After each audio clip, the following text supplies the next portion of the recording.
It's PDA. It's got to say, we refer to a female cookies. We call it the PDA's office. We call them cushies. We don't speak ill of the dead. Hope you won't be offended by the things that I said. Playing devil's advocate, and now I'm here to judge you. That's what you choose for. Choose for when I love you. Everybody's listening. Nobody's tripping. This life's too crazy. Everybody's tripping. This life's so crazy. Running self-defense. You want the right side? There's no need to pretend. It's an open forum, never done before. It's a future. It's a no. No bugging. It's a charge to switch off. We don't really care if you're right or you're wrong. The shooting of the men, it was ever time to found.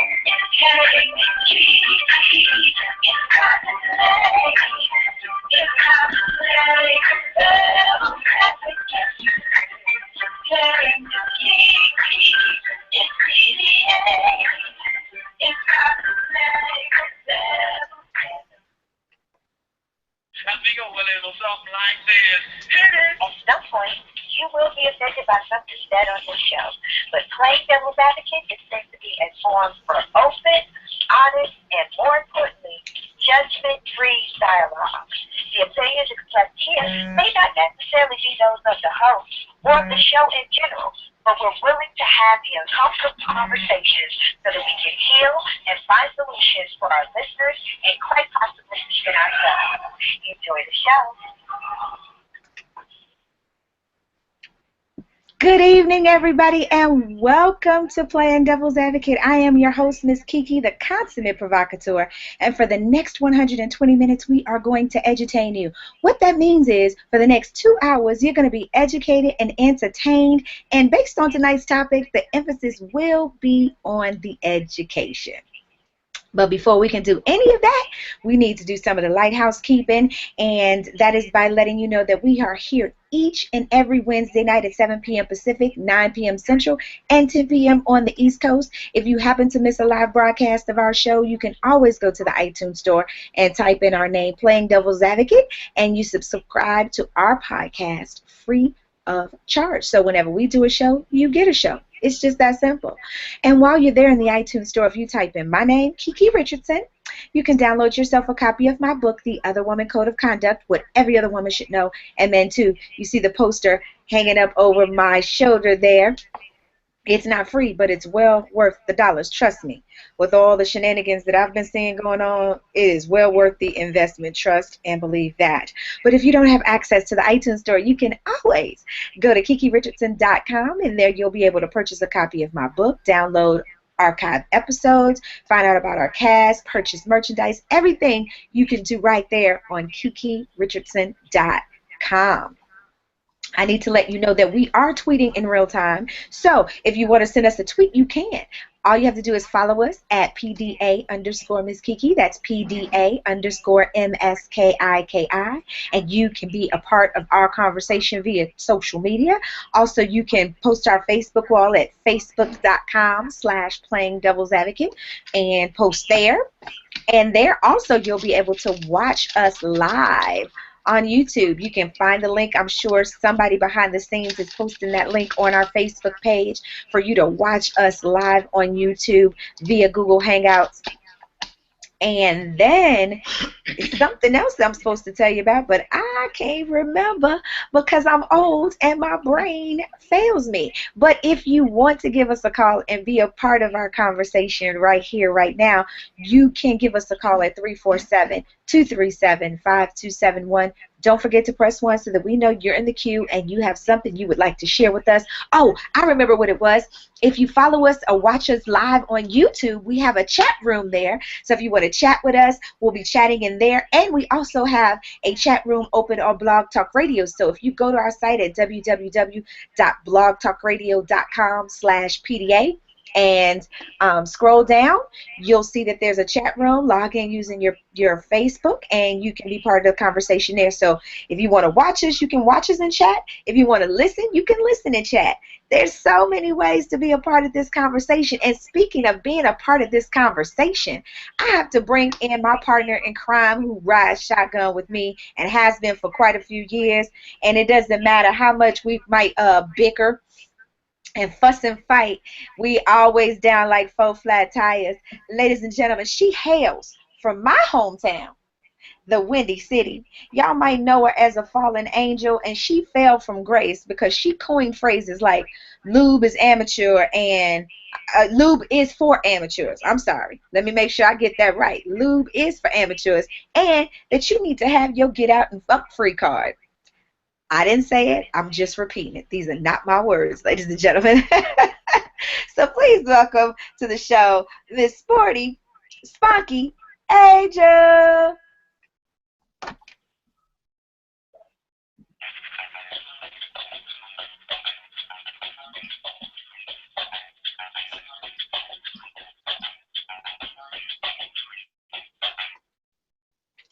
What's going on, Mamacita? Hey, Miss Lady, what's going on? Ain't nothing going on but the rent. Oh, come on now, sing.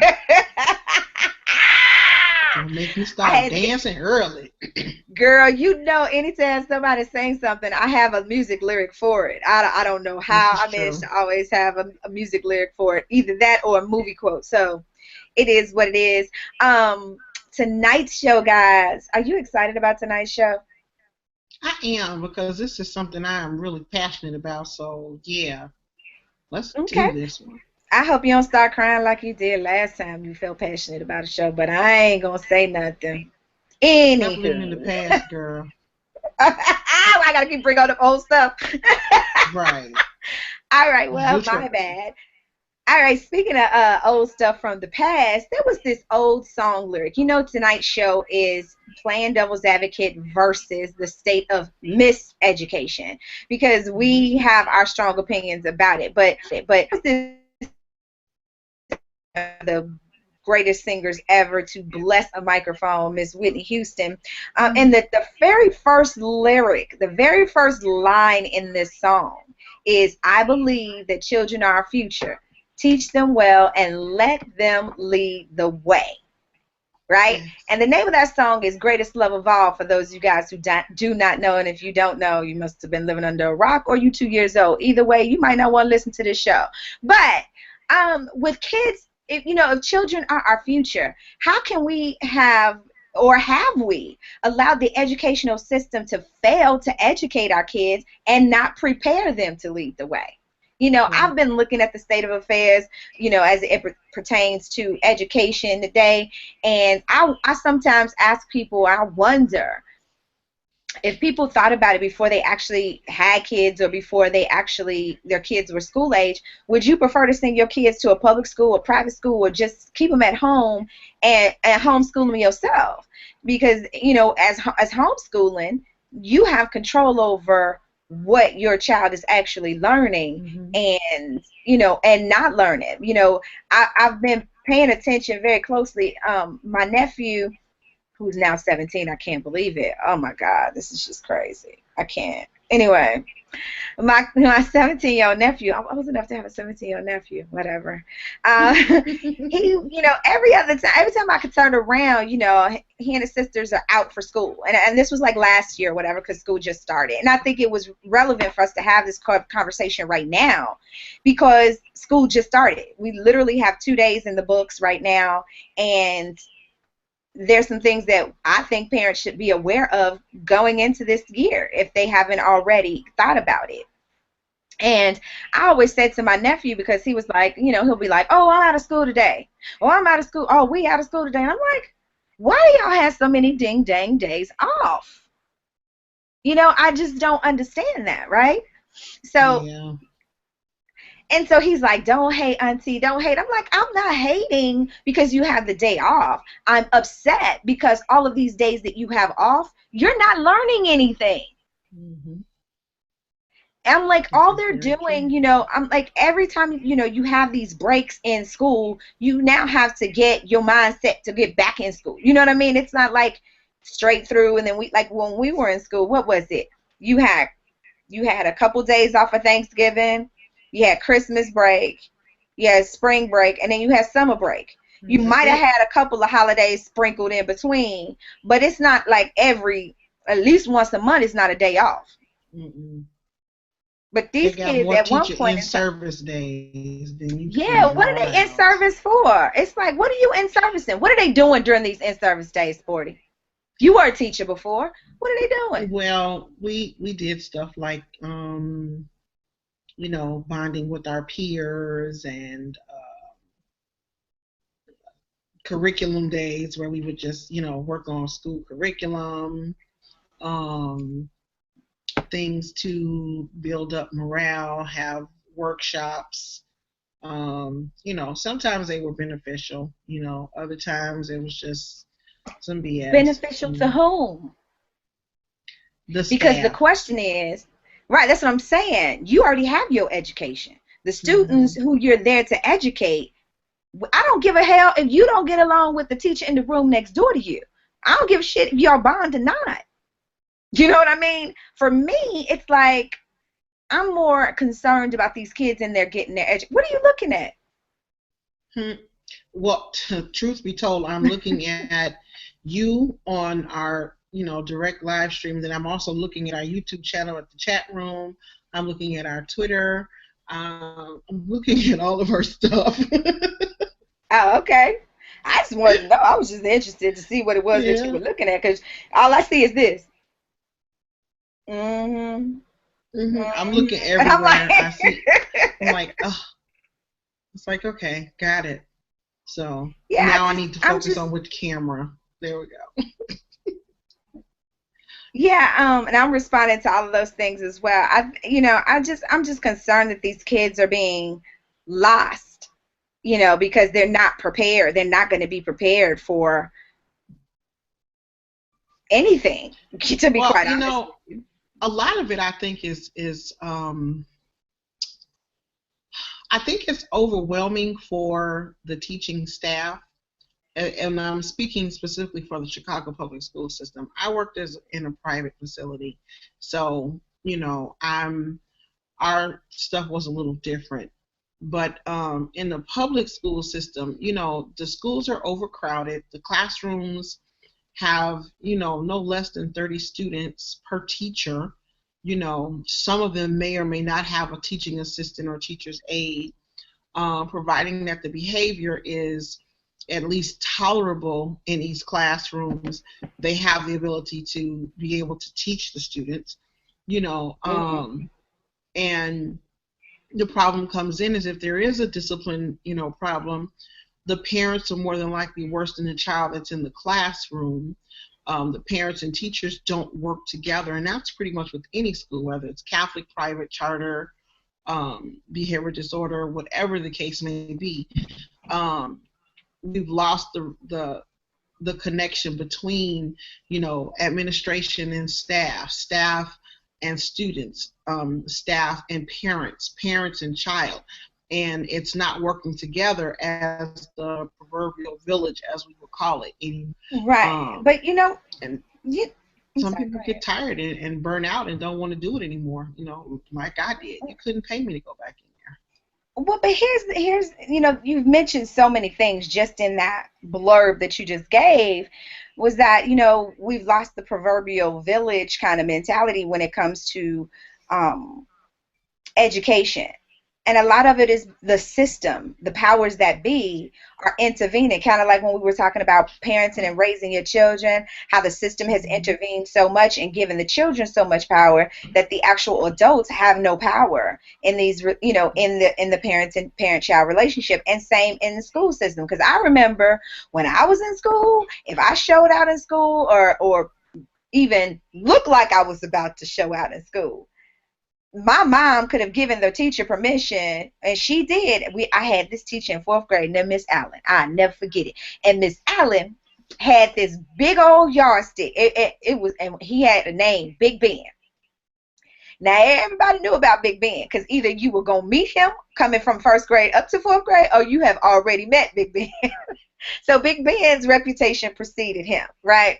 And Mm-hmm. so she would get she would get Big Ben out in a heartbeat, you know? And so I remember being a chatty Cathy in class and her saying to me on several occasions to stop disturbing everybody else. But of course, if I'm finished with my work, who am I gonna talk to? Somebody else. I ain't gonna sit there and talk to myself. So I had a meeting with Big Ben. So I went Mm-hmm. home and I called myself gonna tell on Miss Allen that she hit me with Big Ben. And Miss Dorothy was like, okay, let me call her. But she didn't call her to reprimand her. She called her to give her the green light to say if she do it again, you got my permission to Beat do it that butt again. You ain't even again. got to hesitate. Right. Right, you don't even have to hesitate about it. I was standing there like, wait a minute. Right? Yep. So it went to show the character of the teachers back then. They actually gave a rip. Not to say that the teachers now don't, but I don't think that on a lot of levels, I think that they've lost a lot of respect students have because these kids that are coming in teaching them, note I say kids, Mm-hmm. fresh out of college, they are their peers. Pretty Mm-hmm. much. That's the way they view them. You know what I'm saying? So they don't have any respect for Yep. them.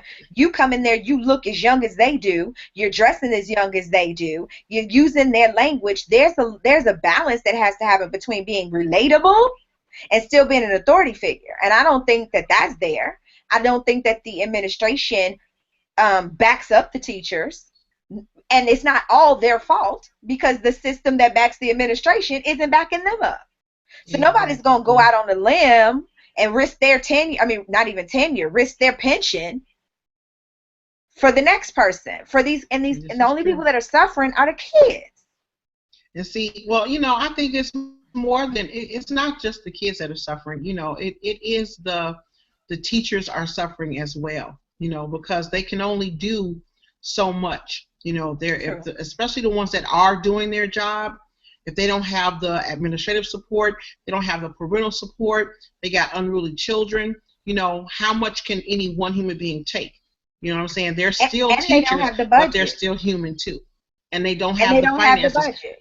to Right. pay So for that a lot this. of right, and then you have them having to buy supplies so that they can even teach their classes. They have to go in their Hmm. pocket, to help teach these classes. And it's just sad to me to see how this all comes into play and how it ultimately trickles down to the student. Yeah, Yep. the teachers have their hardships, and all that other stuff, but it trickles down to the students. I know that in Chicago they were True. talking about extending the school day.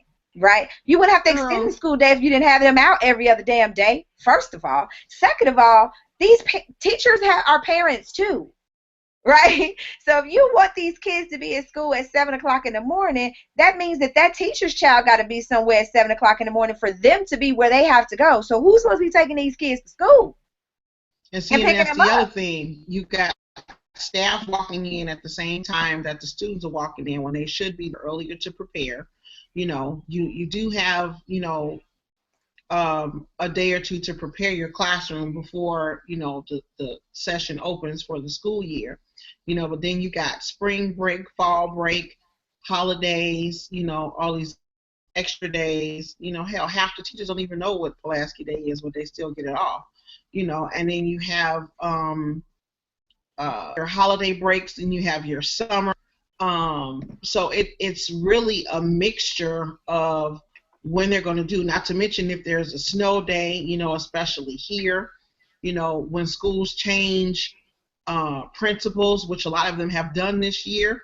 So things that Mm-hmm. were in place, are no longer in place, and they're dealing with new systems, which are backfiring, and which was what that thing was I sent you earlier about the two little girls, with pre-K. They're wandering around school, and Mm-hmm. they're lost, and that's because the system isn't working that they had in place because of new administrators. That these kids are somewhere lost. Anything could have happened to them. Luckily they were found and everything is okay. But you got 3-year-olds wandering around the school, and then you got parents who are like, I can keep my kid at home, and teach them there. People don't believe or understand that pre-K is just as important as kindergarten, and kids are actually learning at that age. Some people say that's too young to put them in school. Some of them, but you have to understand this is the only country that doesn't have school all year round, literally. The kids in other countries get maybe 2 weeks off in the summertime. Period. I remember they're in school all year round. I remember when they implemented the all year round school in California, in Southern California where I was, and you had the students that were upset. But I'm like, the reality of the situation is that they were in rotation. They weren't necessarily, some schools were in during this time and some schools were, you know what I mean? It was kind of like rotating. So if you were in a certain area, then that's what it was. So, it's like, I think that's the best thing to do. If you have overcrowded classrooms and teachers, can't man their classrooms, then you have to figure out another way. The other thing is that if they need help. You okay over there? Yeah, I'm fine. You know how we're dealing with this background stuff. No, I just with the, like you were saying about the all year round thing, like they implemented that here a few years ago as well. But the problem with implementing all year round stuff is that they don't do it all the way across the board. So you got some schools that are all year round, and then you have the other schools that are doing whatever it is they want to do, and that's been a big problem too, because some of the schools have been in session since the beginning of August, whereas the majority of the schools just started Tuesday, a couple days ago. So, now that everybody is in school, you got the difference between a charter school here, a charter school here, a public school there, a Catholic school here, and then the way people are doing more with this homeschooling, you have Let's to not learn. Get on that yet. Let's not get into that yet. That's too early. Yeah. Yeah. Well, it's just so much, and it's really hard to gravitate with all of that, and it's like overwhelming with so much to do. And with the Chicago public school system being so overbearing with everything, then it makes it here's the problem. Here's the problem, is that they're privatizing schools like they have done prisons. And like they are, and they're treating them like corporations, and they're running those corporations in the ground. See, the problem is that when you run a Fortune 500 company and you run that mofo in the ground, you Donald Trump it, right? Which means you dump it, you file for bankruptcy, whatever, you dump it, and those people are displaced with jobs and they find something else to do. However, those people already have their education. Those people already have their education. There are other places that they can go. If you bankrupt the school system, what do you do for the kids? Well, how that affects them? Yeah, it affects people's jobs, but ultimately, at the end of the day, the children are the ones that are suffering. And so, in this instance, in the very beginning of it, it's more about not even miseducation at this point. It's about no education. You know what I mean? It's like they're not going to be educated because they are teaching these kids how to test. That is the only thing that they're doing, is they're teaching them how to take these tests so they can meet these benchmarks so they can get this money. That is Don't even start me on the national standards and benchmarks of education, because each state has a different, set to follow. You have the state level and you have the national level that everyone is supposed to follow. And, now they're moving from the benchmarks to a core curriculum. And, that's a whole different, situation. You got students who are not, just lecture learners. They're kinesthetic learners, meaning they need hands-on, active movement. They need to be able to do things differently so that they can learn what's being presented to them. And, that's being rejected so much, you know. But then again, in certain areas, you have schools It's that are but completely on the kinesthetic level, and they're still public schools. but here's the problem. And on a public school level, because I can say I went to public school and I went to a private school. I went to public school all elementary, Mhm. all the way up to high school, right? I was Mhm. in public school till my freshman year of high school. Now, I can tell you that during those years, I can say the difference between the school I went to and the school my brother and my sisters went to, what my sister went to, was light years apart. I went to what would be considered a gifted program. So they bust me. I was like, Michael, I got bust. Mhm. Mhm. I got bused to school, right? So, being in a gifted program, we're learning foreign languages in the first grade. We're multiplying and doing all those things in division in the first grade. Mhm. Early on. I mean, the expectation is you walking in the door knowing how to do this stuff. And then I Mhm. can think about when I was before they transferred me over there, because I was in public school and I was bored out of my mind and I was being disruptive because Exactly. I was bored and I'm making fun of people because they can't get stuff and they sitting there and they want me to build blocks and I'm like, what I mean? They want me to do like stuff like, I'm like, is this the normal class or is this the slow class? That kind of stuff. Like, and they're like, no, this is the normal class. I'm like, if this is the normal class, what are they doing in the slow class? Like, what are they doing? Like, Exactly. wearing helmets, trying to keep themselves from drooling. Well, what is it they doing in this? That's how far behind they were. So if you aren't lucky enough to get your child in one of those programs early on, then your child is now already behind the Suffering. eight ball.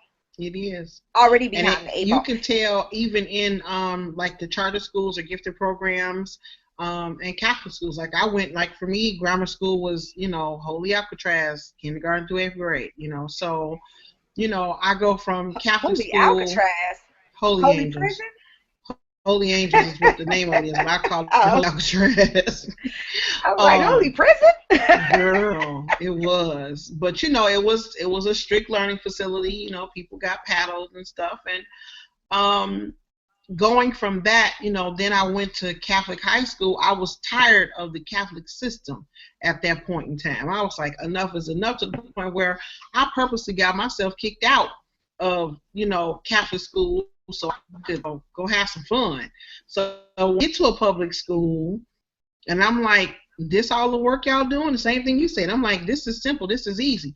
By the first half of my day, I'm through all of this stuff, and I'm in the gifted program with the same students, same classes, all the rest of the years. So it makes it different to try not to be insulting to people who are as smart as they can be with what they've been taught, versus you're bored in class. What am I supposed to do with my time Yeah.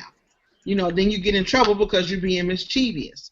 And it's like the weirdest thing I heard was my friend's son is back in the States going to school, and the first week of class, he gets up in class and he's walking around like, I'm bored. How you walking around in class telling your teacher you bored? But he's used to a certain curriculum and way of being taught, and then he comes back here to the state to be taught, and it's like, what y'all doing? So it's kind of hard to be mad at a kid who wants to learn more. So it's I don't know, it's a bit much. Who, me? Yeah. I am. Okay. You see? Girl. The other way. Girl, you crazy. It's opposite. Thank you. Hello. Girl, Are you I'm trying to look at tripping. yourself? Stop looking over there. Girl, that was. What are you looking at? This is what you look like. This is what you look like. And so, he's used to a different level of blah, blah, blah, blah, blah. And I'm like, who's she talking to? That is hilarious. I thought I was looking at you, but okay. And you still looking over there. Stop looking over there. I'm looking directly at the doggone iPad. Okay, fine. Look at the Um, camera on the iPad, crazy lady. Anyway, for those of you guys who just started joining us, this is Playing Devil's Advocate.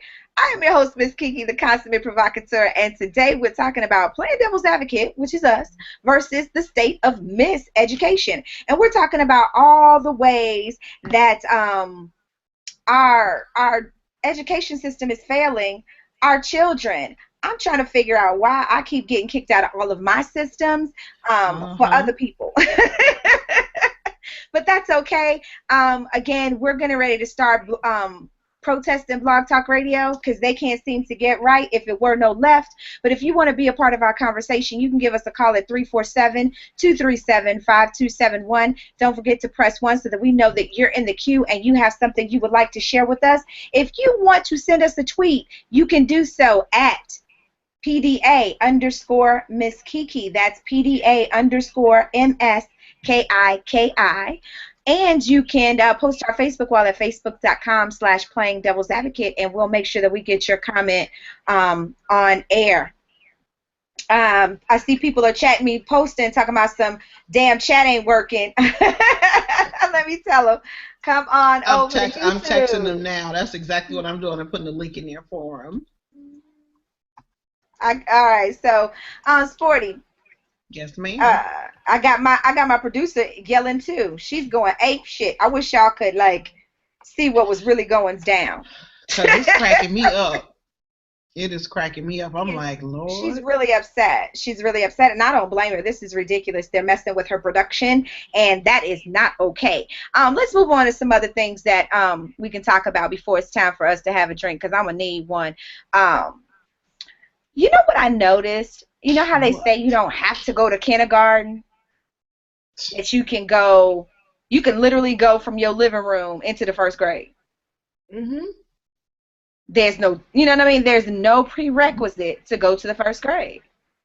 So they have no idea. So think about it. Let's think about Pookie, whose mom, who's borderline a crack baby or has fetal alcohol syndrome, or his mama is, doesn't just have a whole, and then or somebody else who, okay, Pookie who's borderline a crack baby. Then you got Ray, whose mama don't ever pay no attention to him, who basically is taking care of his own brothers and sisters, and he in the first grade, right? Right. And then let's just use my goddaughter, for example, Samaya, right? Let's say she's going into the same first grade. Those kids are on way different levels. They may have different levels of emotional maturity, but they also have very different levels of educational maturity. Yes. Being able to coexist with their peer group, understanding protocols, and all of that kind of stuff. Because if you have a kid who's used to being the grown-up in their house, even though they're not a grown-up, they're not going to take well to an adult telling them what to do, right? If you have a kid who may be learning disabled because of some pre-existing condition based on the way their mother behaved when they were pregnant, they're not going to know how. And then you have this kid over here, you know what I mean? It's like, since there's nothing, you got all of these kids in this class, so now the kid who is ready and up to speed to go, they're going to fall by the wayside or be bored or end up getting into trouble because they're catering to the ones who are slower on the scale as opposed to those who are higher on the scale. And see, therein lies the problem of too many in one place. You've got, all of these, you got that same group of 30 first graders with one teacher and all these different levels. Who does she target?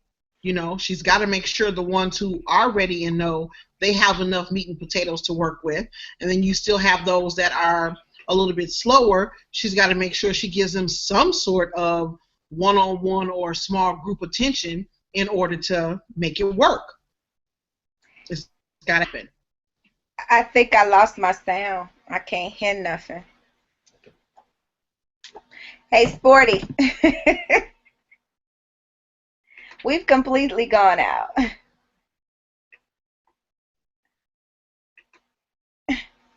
I don't know if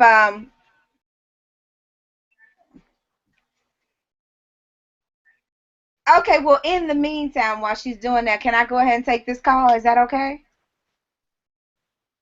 Producer? All righty.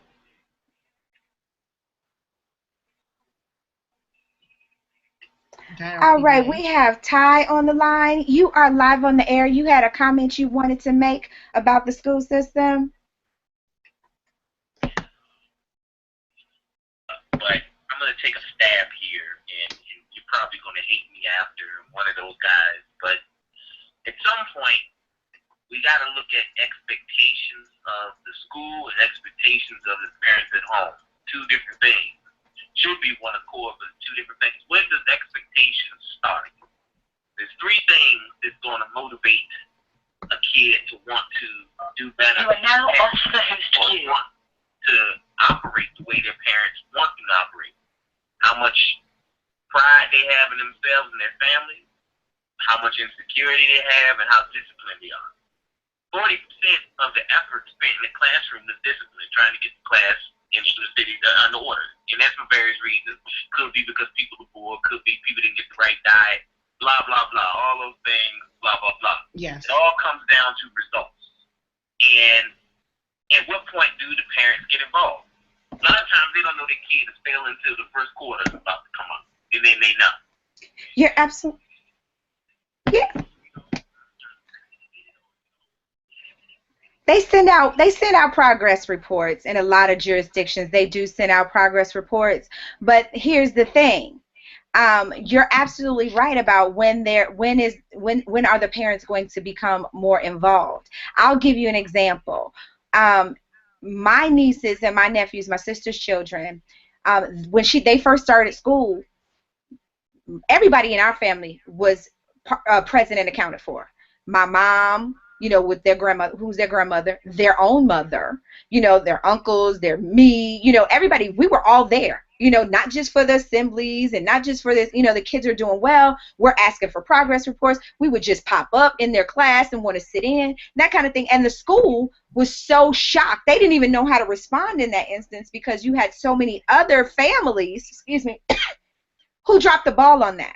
So when we would hold them accountable and hold their feet to the fire, it was kind of like, oh, we're the trouble family. No, we're not the trouble family. We're the family which you need to be trying to get everybody else up to standard with. This should not be an anomaly. This should not be odd. This should be expected. And then, at some point, sometimes they give the kids now at a different school, they'll give kids contracts to take home to their parents to hold the parents accountable.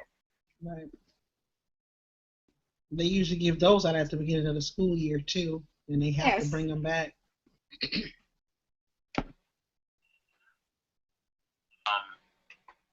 Well, Mom was, she scared. She would scare me and scare the teachers, scare everybody. So, I couldn't. It wasn't too much you could bring home. She didn't know about already. But a lot of the Asian kids, they say, "Oh, Asian kids are all smart." No, it's not true. I had plenty of Asian friends. They're not all smart, but they are scared. I had friends who grew up in the restaurant with their parents while they were working. And the parents was making them get to school. They didn't even understand English, but was making them do schoolwork and yelling at them and telling them, do you want to do this, wash dishes for the rest of your life? And they would go to school and the parents would come there and they would talk to the teacher and the teacher would say, they're doing very well or they're doing this, and they'll say, well, what's the next step? And the teacher said, what do you mean, what's the next step? What else can they do? Well, this is all I have to do. No, they need to do more. Let's take the CLEP test early. Let's do this, though. They had to get somebody talking about the CLEP test early. By the time they get out of high school, they've already got college registration. Right. Yeah, you're absolutely right. And I'm not absolving parents of their responsibility in this at all. I mean, that's where it starts. It has to start there. But what the problem is that, part of the issue that we're saying it's a double-edged sword is that the school can only do so much, but teachers are being forced to fill in those gaps where you have those parents who are not. You have some of those parents who haven't even graduated from elementary school themselves in this day and age, so they don't even know what the expectation is to go in to ask the teacher. Exactly. They don't know. You don't know what you don't. That's not funny. It's sad.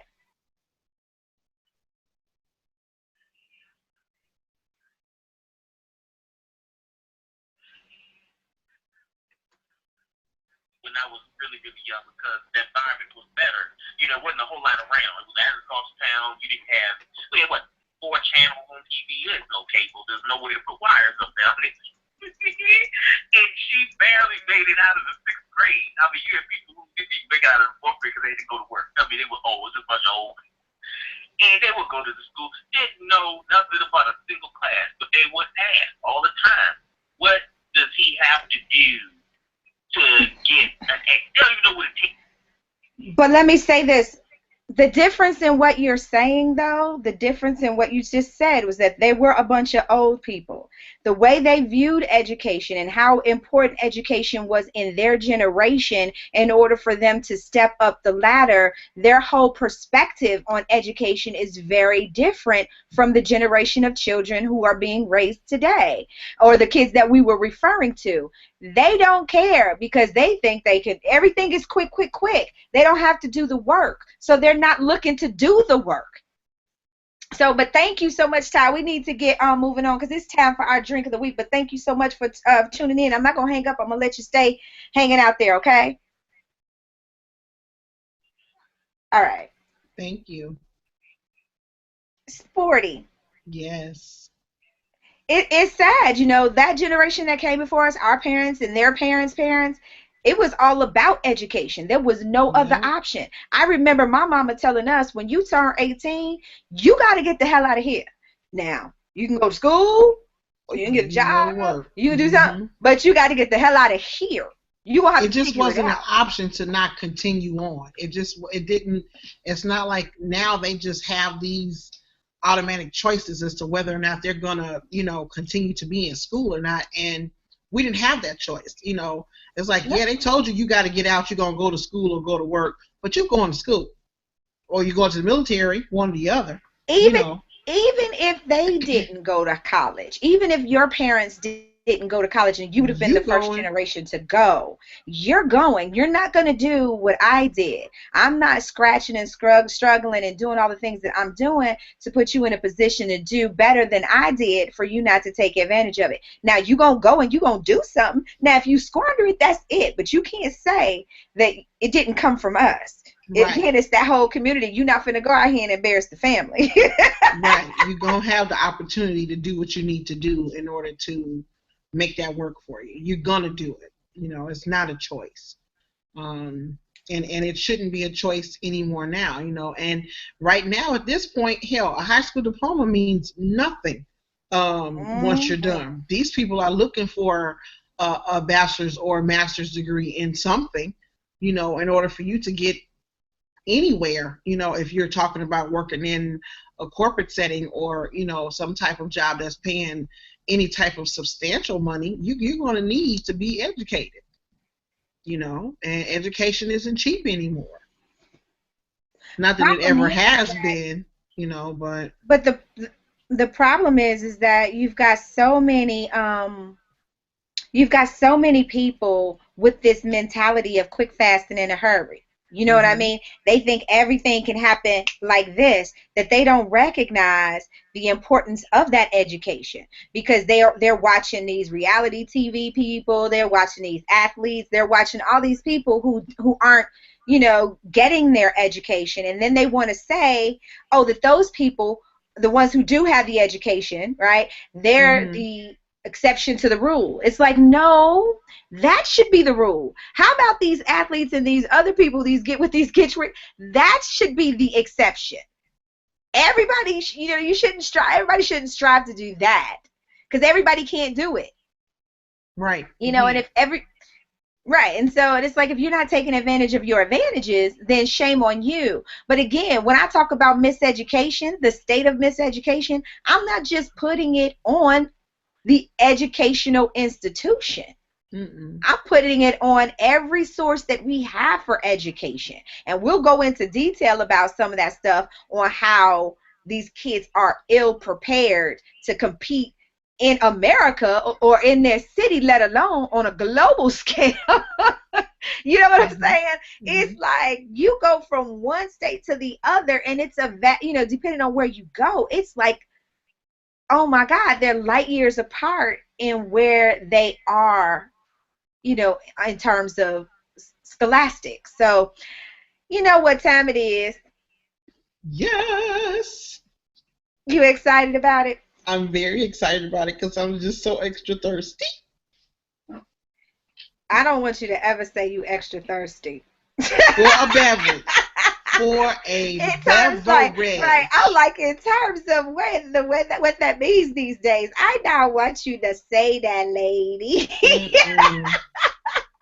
Let's just say that my palate is parched and I'm prepared to have libations. We'll go there. Well, all right. Well, I'm getting ready to start our Periscope broadcast. Woo! All right, ladies. It says, oh, come on here. All right, y'all. There I am. Can you see me on Periscope? For those of you guys who are watching us on YouTube, I have now shown our drink of the week. And if you do not know what our drink of the week is all about, then you need to listen to this, because our producer, Cousin Chan, did the damn thing yet again. Devin Lewis, I see you, Daddy-O. You get to stay away from her drinks.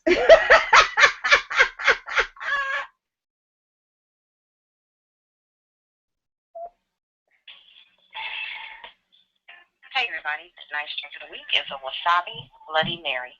Alright, tonight's drink of the week we're going to use some tomato juice, 2.5 ounces of vodka, 1 teaspoon of Tabasco sauce, 1 tablespoon of wasabi powder, a half a teaspoon of Worcestershire sauce, some celery salt, a lemon, and a lime. Alright, and what we're going to do with this is we're going to fill the glass halfway with the tomato juice and then add the wasabi powder and mix well. Next, add the ice, vodka, Tabasco, Worcestershire sauce, and the juice of a half of a lemon. And then we're going to stir, garnish with a stalk of celery and a wedge of lime. And there you have it, a wasabi Bloody Mary. All right, guys, be safe, enjoy, drink responsibly. I'll see you next week.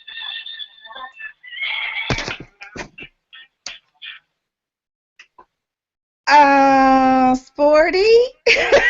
Girl, did she say wasabi powder?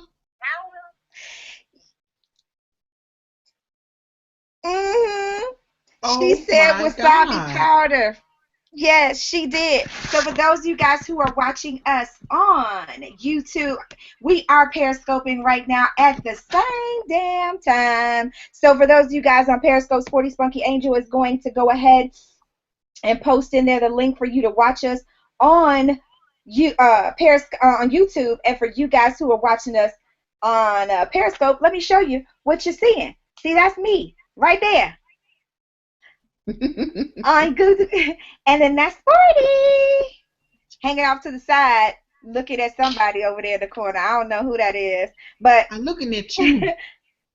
We'll be back, ladies and gentlemen, to do our Ask PDA letter in just a while. So we do appreciate you joining us for the drink of the week, but we got to go and get back to the rest of the show. We are talking about Playing Devil's Advocate, our show, versus the state of education. So if you have kids in school, if you're an educator, or if you have very strong opinions about how our kids are being educated or miseducated, give us a call at 347-237-5271. Don't forget to press 1 so that we know you're in the queue and you have something you would like to say. You could post to our Facebook wall at facebook.com/Playing Devil's Advocate, or you can send us a tweet at PDA_Miss Kiki. That's PDA_MSKIKI. We are broadcasting live on YouTube via Google Hangouts. So if you go to YouTube, you can type in Playing Devil's Advocate, advocate spelled ADVOC and the number 8, and you will get to us, or you can go to our Facebook page and just click the link. It's real simple. Or on Twitter, you can click the link. So that's why you should be following us. So now I have to get back to my show, Periscope. I'll see y'all on the flip side. All right, so Sporty. Yeah. I am back. My contacts are dry. You want me to throw some water in your face? No. You know sugar melt when it get wet? Quit playing. If you were sweet, I believe that, girl. Quit playing. That's a whole nother show, boo-boo. Okay.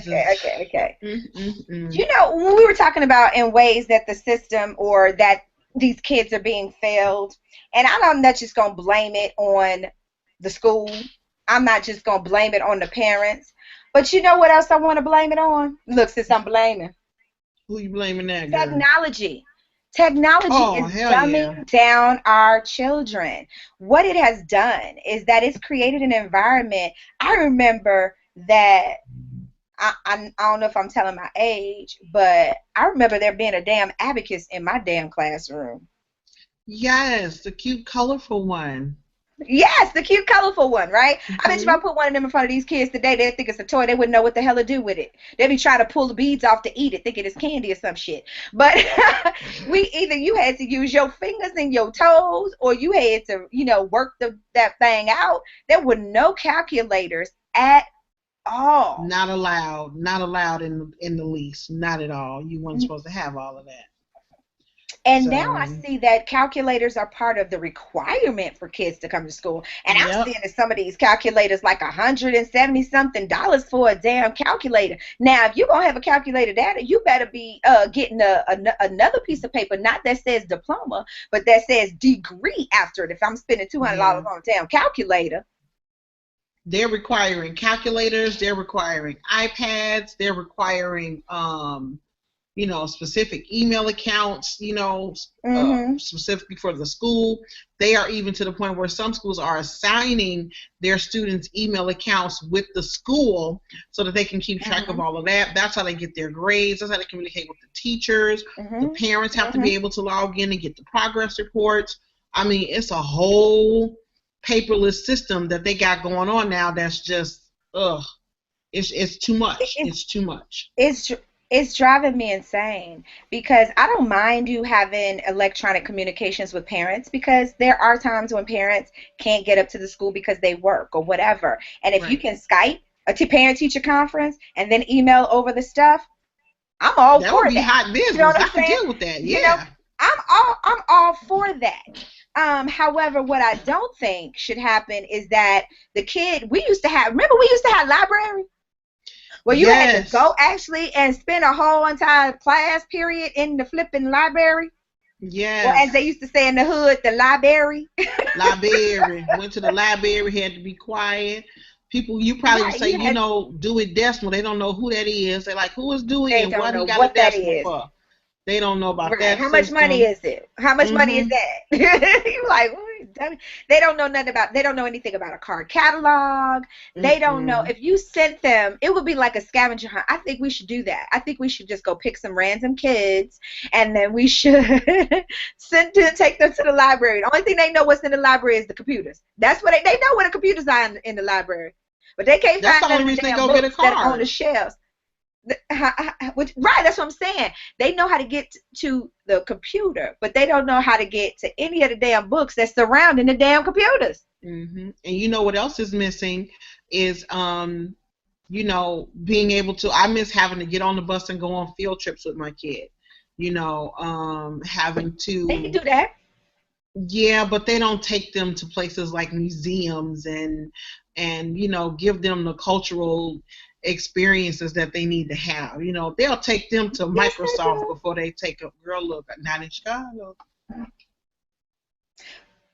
Now, I don't know where they take Hmm. them in Atlanta I or don't know. Well, California. I can't. No, because I'm talking about like my nieces and nephew. They actually go on real field trips. They like go to the zoo. They go to the museum. They go to art exhibits. They go to all kind of stuff. Oh well, Maybe it's the whatever. area. Maybe Maybe it's the that's what area it that they is. live Maybe in. Because that's what it is. I can say they are gentrifying that area so much so that when I went home, I didn't know where the hell I was. I was Oh like, wow. now here's the thing. A lot of people think Kiki is bougie, right? They're like, oh, she did. Yeah, yeah, I am. But I was weird, right? In the sense that I didn't belong in my neighborhood because I didn't even look like I belonged in my neighborhood, right? No, you So, didn't. because my mother used to always say, you from this neighborhood, but you not of this neighborhood, right? Exactly. You live here, but it don't live in you. So we would be on our way someplace else. I would get on the bus and go someplace else. But the reality of the situation is that I was driving home. Now, if anybody in Chicago know what Humboldt Park looked like about 10 years ago. And so I was driving home and I'm like, where my neighborhood? Hmm. Because I see everything's all new and shiny, and the white people are out walking their dog at night, and the lights are on, and People on sidewalk cafes and shit. Humboldt Park itself is Humboldt Park itself is all well lit. They got tennis courts and stuff, and a jungle gym with the nice little cushion ground and everything. I'm looking around like I damn near drove past my own street that I've lived on for years and years because I couldn't believe what I was like. Where the hell? Where am I? Stuff. So because of that, I think that's why they're doing those different things in terms of where they're taking these kids than before. But I will say, it's not just the schools. I mean, anytime you tell a kid that okay, let me ask this, Sporty. Maybe you can answer this for me. Maybe somebody in chat on YouTube or chat on BTR somewhere. I don't know. Can somebody please tell me what was wrong with the way we was adding before? Girl, don't start. Why we got to do this? The columns and the 10 and the whatever, you got to do 18 more steps than you did the first time to get the. Can somebody tell me what was wrong with it? I'm still waiting on the use of old algebra from school right now, and trigonometry. I'm still waiting on that stuff, and calculus. I'm still waiting. So I don't know why we got to change. I don't understand. I don't understand why. What was wrong with the way math was done? Can somebody tell me that? I cannot. And now it's even more complicated than you can't just say 1 + 1. You gotta 1 + 1 = 2. But the way you have to write it out, it's not just a regular 1 + 1 = 2. You got to write out the 1 and make the little sign here, and then this is the new plus sign, and it's a hot mess. So I remember I don't know what I'm gonna do with my 3-year-old 10 child. and 20 = 30. I remember how it got that way. I remember we had to carry over numbers and all this stuff. I don't understand this stuff. I went home and my niece was like, "Auntie, you want to help me with my homework?" My mom was looking like this. Help you how? For those people who are watching on YouTube, shame on y'all. But my mama literally, and as I made that face, and I'm sure Chan will actually agree with me, I actually look just like my mama, except just a darker version. But she was like this. Like, don't do it. And then you got Wes in the chat room on the stream says the bedmass method drives me nuts.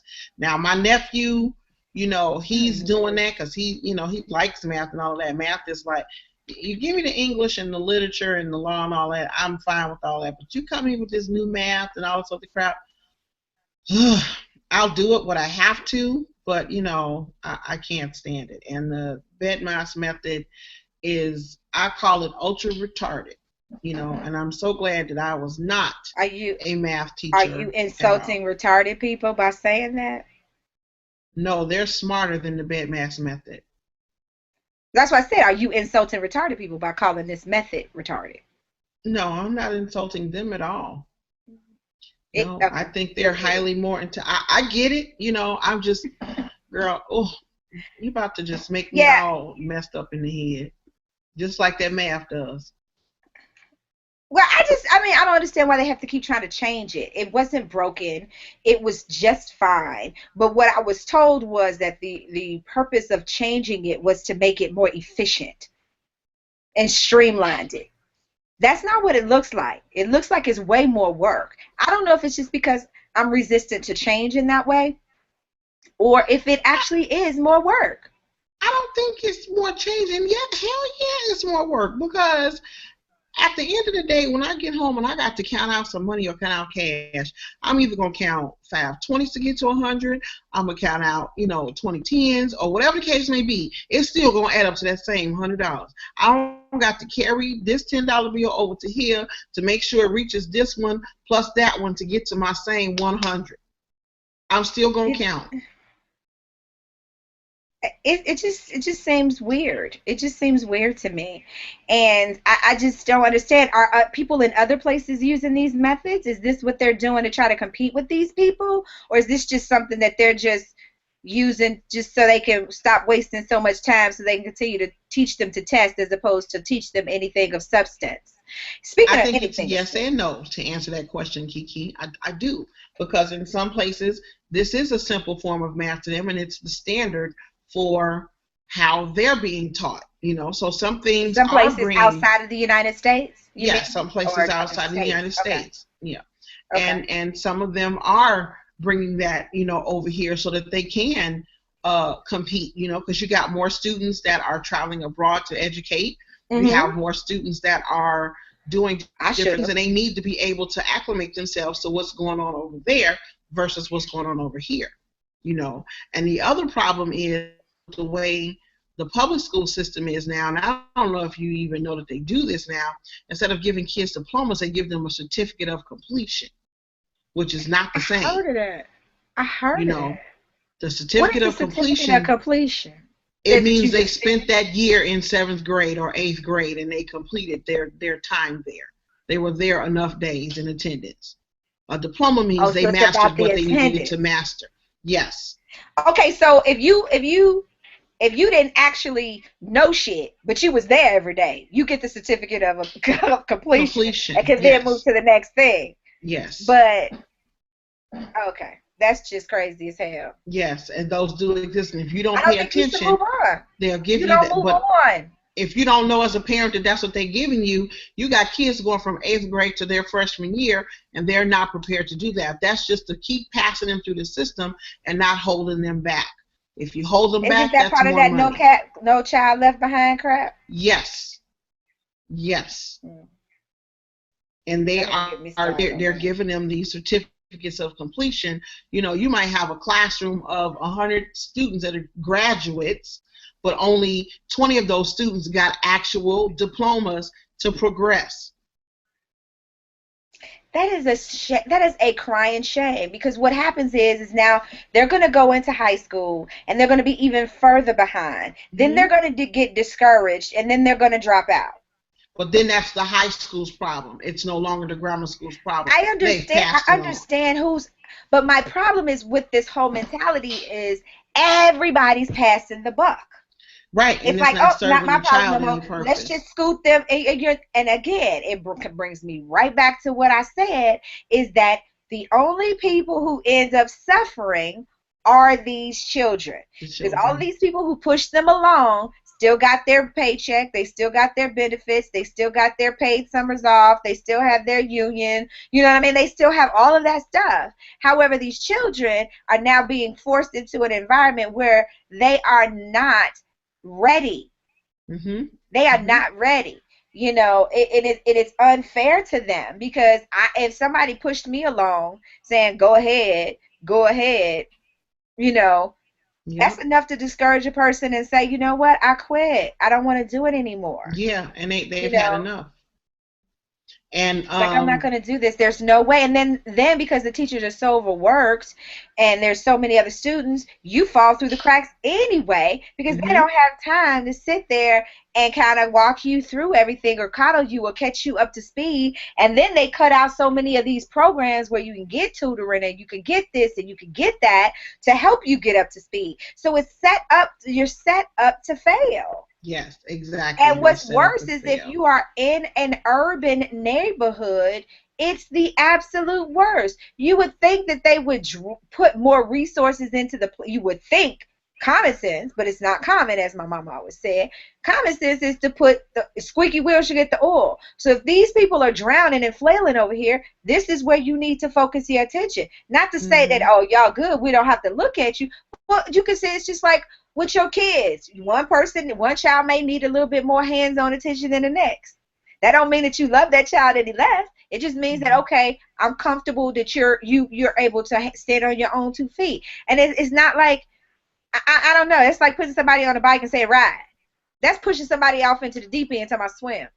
Exactly. And then you can't really go against the grain by saying this is what we're doing as educators, because then you're throwing everybody under the bus. That's costing you your job or your retirement or whatever the case may be. Yeah. So you're stuck in the middle of the bullshit.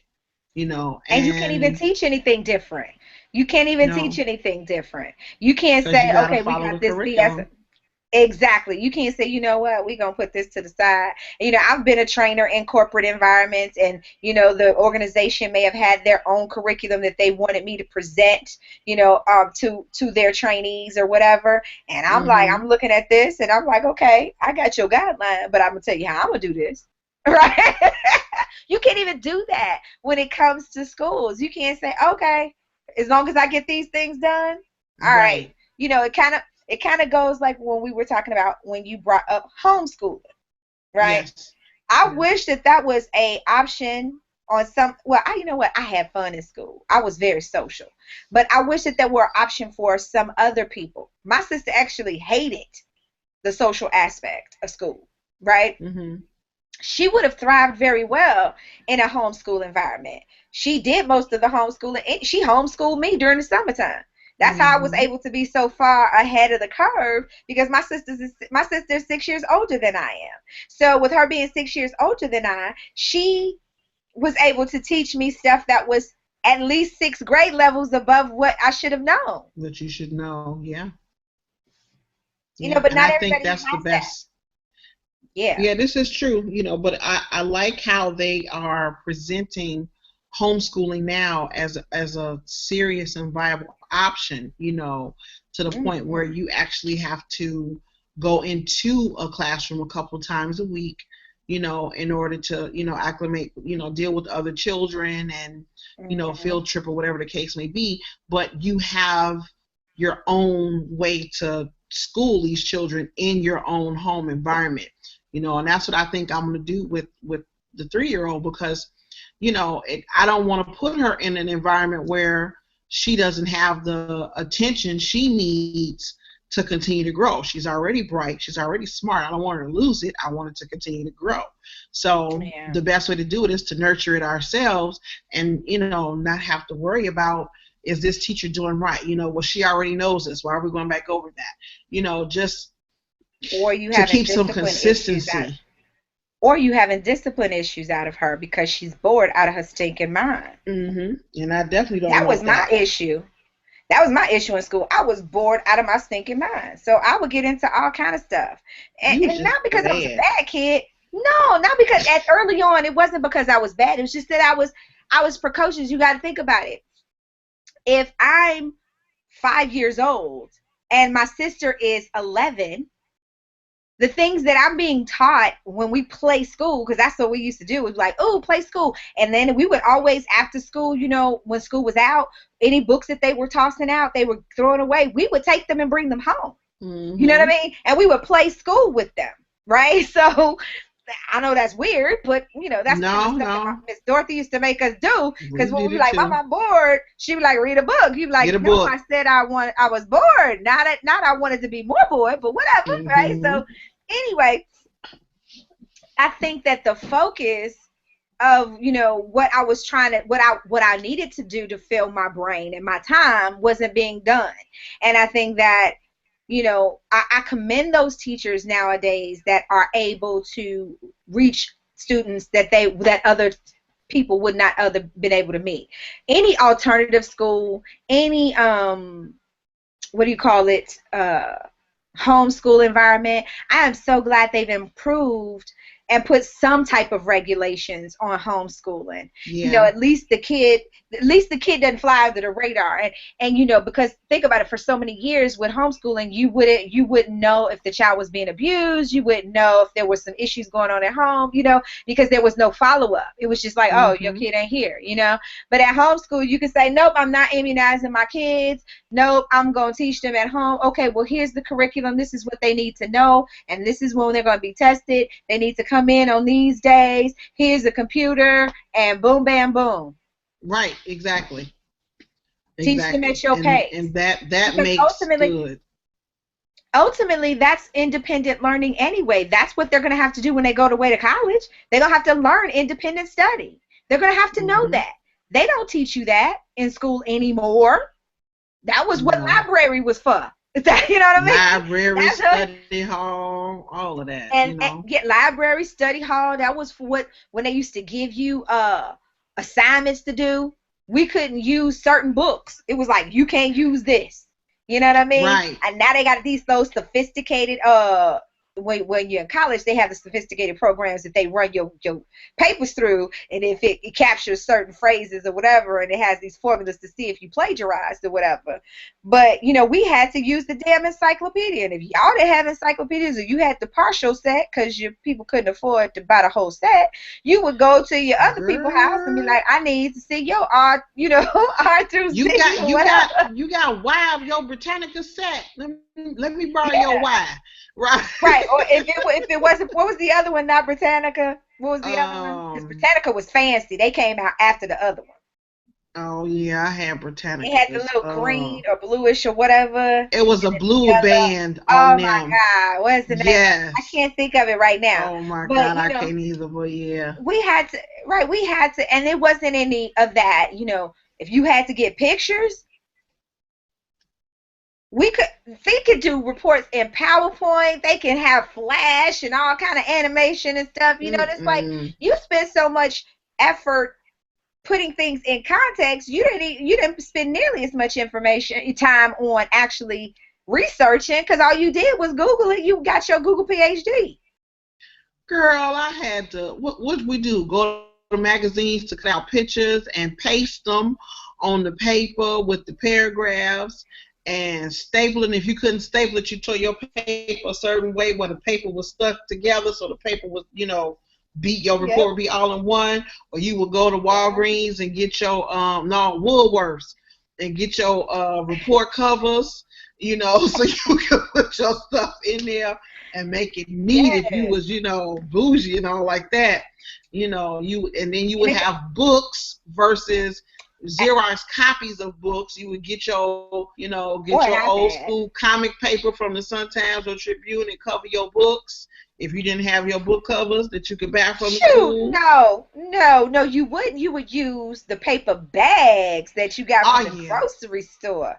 I used that was even better because you could actually write on it and draw your own too much stuff. Distraction. Exactly.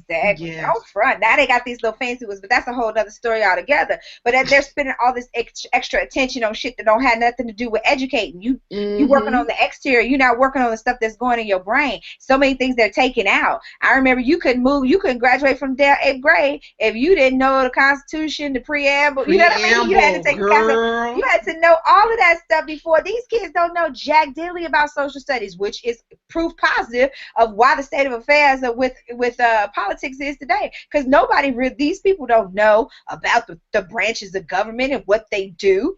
Ooh, that turns me on. Yes, Lord. I want to buy the ding dang Schoolhouse Rock and just start passing it out like Skittles. You know what I'm saying? Girl, you think I ain't got her own Schoolhouse Rock over here already? She running here talking some mom just a bill. I learned that Sesame Street, Zoom.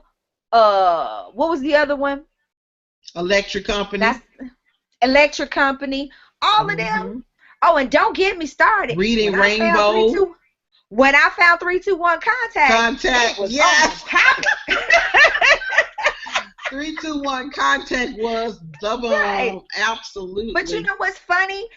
My nephew and nieces, that's what the kind of stuff they watch. They're not watching cable TV. My sister refuses to get cable TV.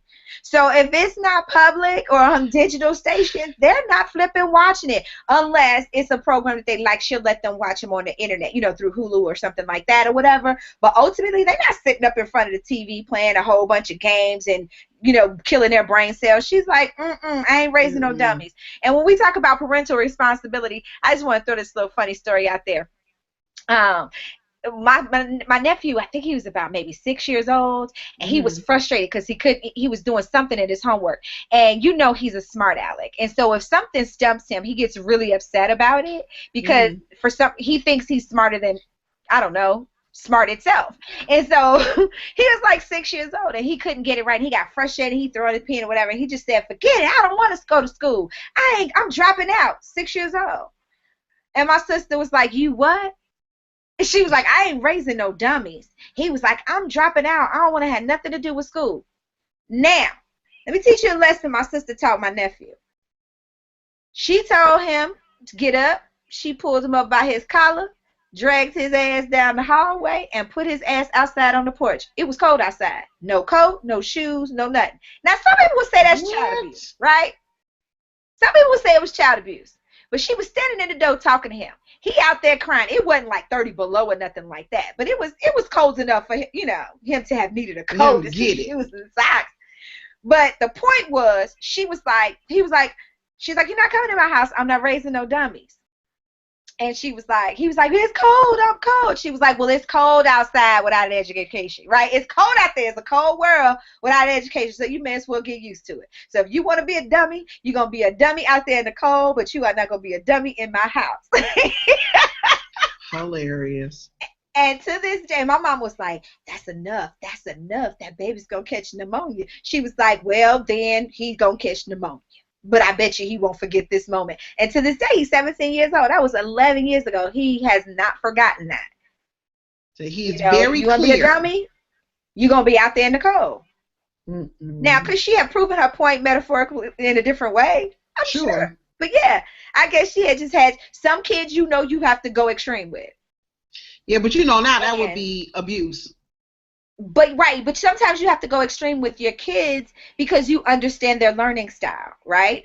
And these teachers don't have enough time to understand these individual needs of these students, especially since they're not caring about them learning anything anyway. They just want them to memorize shit to take tests. That's it. That's all. See? That's it. That's all.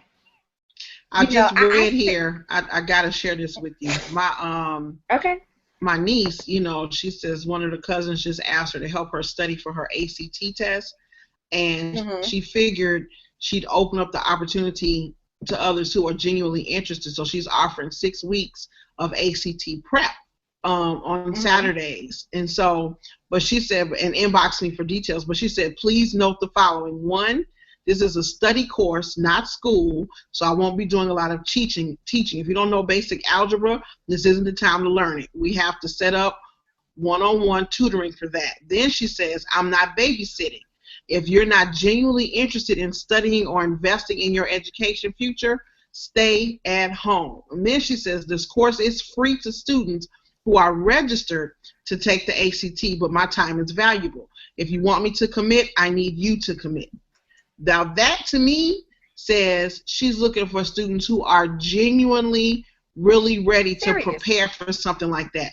People will send folk to her just to get them out of their hair for a few hours, when she's genuinely trying to assist these kids in preparing for the ACT. You can sit under me, but I'm going to send their asses right back.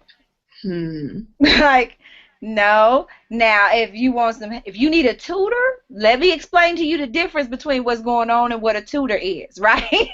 It's like, you need a tutor. You don't need a study group because you're not prepared for this yet. And this is the SAT or the ACT? ACT. Do people I didn't even know people still took the ACT. Oh, yeah. You still got to take it. One or the other. Yes. Okay. Yeah. I didn't know people still took the ACT. I knew they took the SAT, but I didn't know people still took the ACT. That seems like a relic. I think people try to take that one because they think it's easier. It ain't. There are some schools that won't accept ACT scores. They only want SAT scores. This is true. This is true. So I took both, though. Yeah. I did too. But here's again, that was a different time in society. I mean, you're a wee bit older than me, just a hair, a tinge, right? But still, we're still part of the same generation where school was paramount. You know what I mean? It was like, that was the holy grail. That was, in a lot of ways, I feel like it was some bullshit. They tricked us. They bamboozled. They ran us straight. They run us amok. Run amok. I do feel like a bait and switch happened. However, at the time, I didn't quite understand, the emphasis on it. And it's amazing some of the things that I retained that I did not realize I had retained, which is why I have so many useless tidbits of information in my head. But the problem is with these kids today is that they weren't given any of the useless tidbits to stick for later. No. It's just so sad to me. It's so sad to me. I remember back in the day, I know this is a little off subject. I remember back in the day when the teacher called my mama and told her about my behavior or whatever, my mom automatically took the teacher's side first. Now it's not like that. These parents are ready to go up here and cuss out the teacher and all this other stuff, and it's like, wait a minute now, look, I got 30 of these motherfuckers in front of me every damn day. Now, your little dumb Johnny. Now, you know what I mean? You don't send him to be here for daycare, you know what I mean? And don't be sending him without his damn medicine. You need to slip it in his juice before you send him to me in the morning.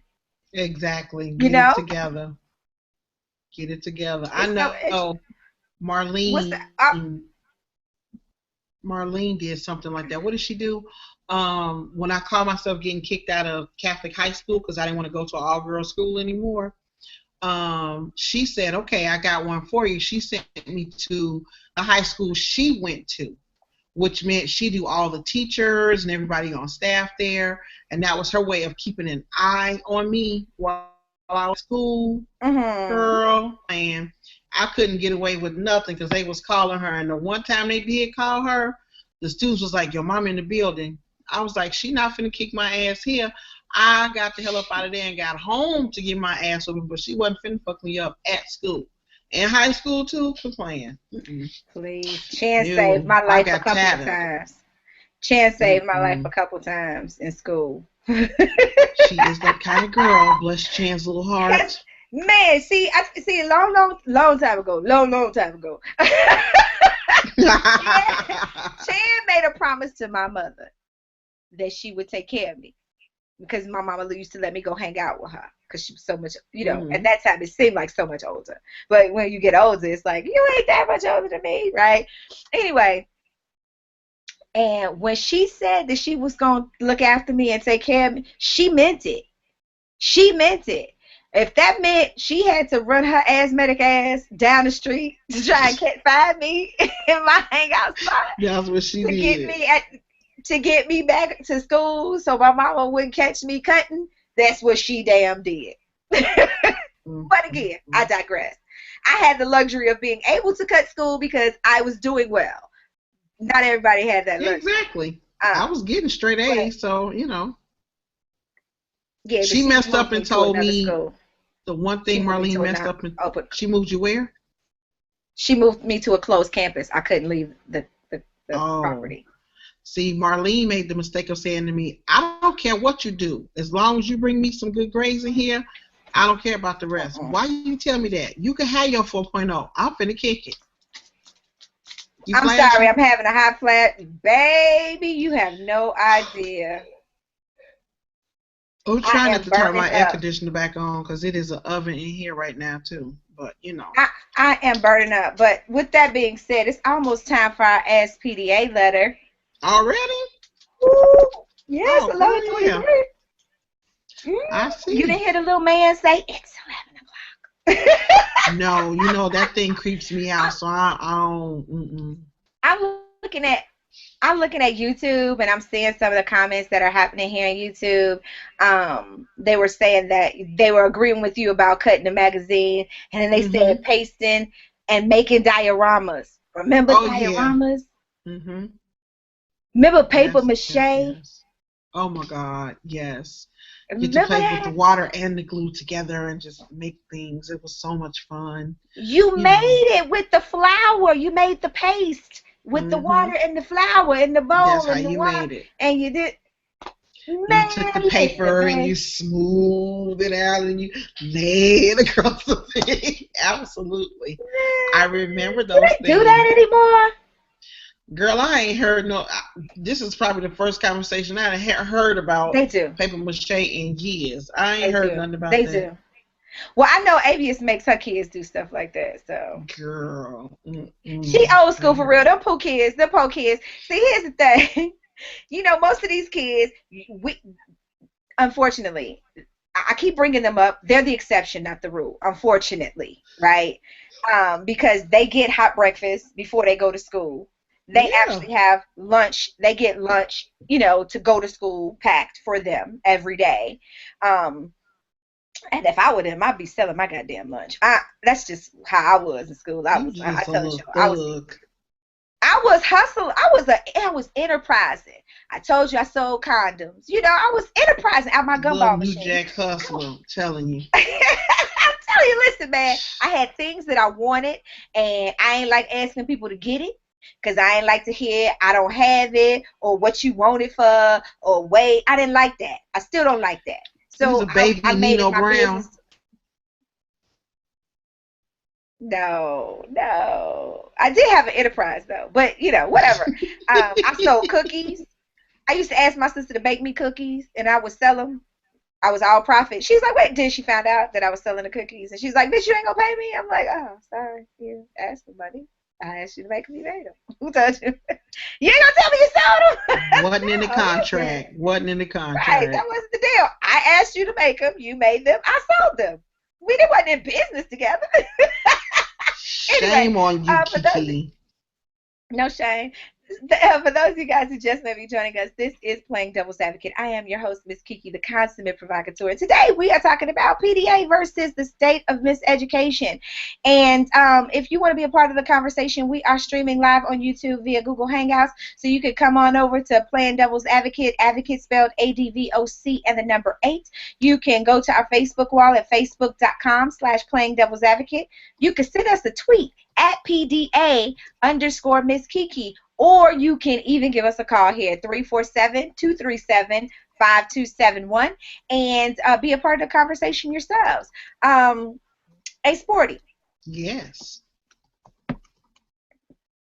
Yes. Remember when report cards came out and everybody knew it, and everybody in your family would be like, how was your report card?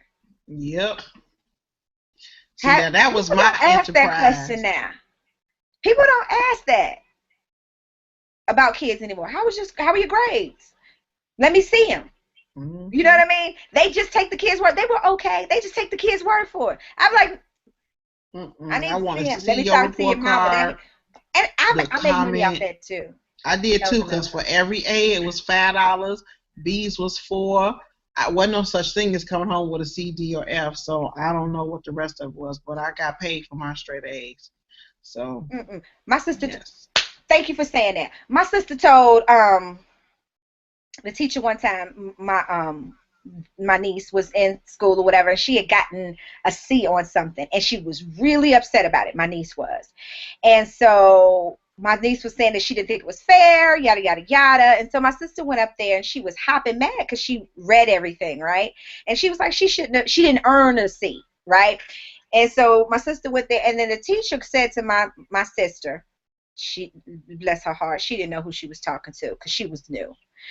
She gonna tell my sister, well, what's wrong? There's nothing wrong with the C. My sister said, for your damn kids, maybe there's nothing wrong with a C, but not for mine. Would you like a teacher coming to tell your kid that a C was okay? That being average is okay, and this, that, and the other, blah, blah, blah? And she was like, well, no, I'm just saying. And then she was like, no, is it okay for your kid to bring C's up in your house? And the teacher was like, well, no. She was like, well, then don't try to tell my kid that a C is acceptable. There's no such thing as C's and D's in my house. It's not. So well, I think you might be putting too much pressure on them. Well, I think you need to mind your motherfucking business. Because it's my child. Right. So after that, she and the teacher were cool. But to tell someone, it's okay to aim low. There's nothing wrong with aiming low. And if you aim high, then, that's too much pressure. Really? Girl, I had a professor, I will never forget. This is when I was in first year law school. Now, mind you, I have been carrying a 4.0 my entire education, period, of 4.0. And so I was in, it was a torts class about bankruptcy. And that was like the worst. I didn't like doing bankruptcy, but I mean, I did what I had to do. And I did the final exam, and that teacher gave me a B. That was the first time I had ever had a B. So I went to the counselor. I was like, can I get a makeup? You know, can I do extra credit? Can I turn this grade into an A? I don't want a B. You know, I was freaking out because I thought it would bring my GPA down. And she's looking at me like, what is wrong with you? It's a B. I said, I've never had this. I don't want it. And she was like, you know, and I went back to the teacher, you know, Mr. Steinmetz. I was like, you got to fix this. You know, I can't have a B. This doesn't work for me. Can I do extra credit? He said, you're a straight A student that wants extra credit because you got one B. I said, absolutely. You can't put a B on my record. You can't do that to me.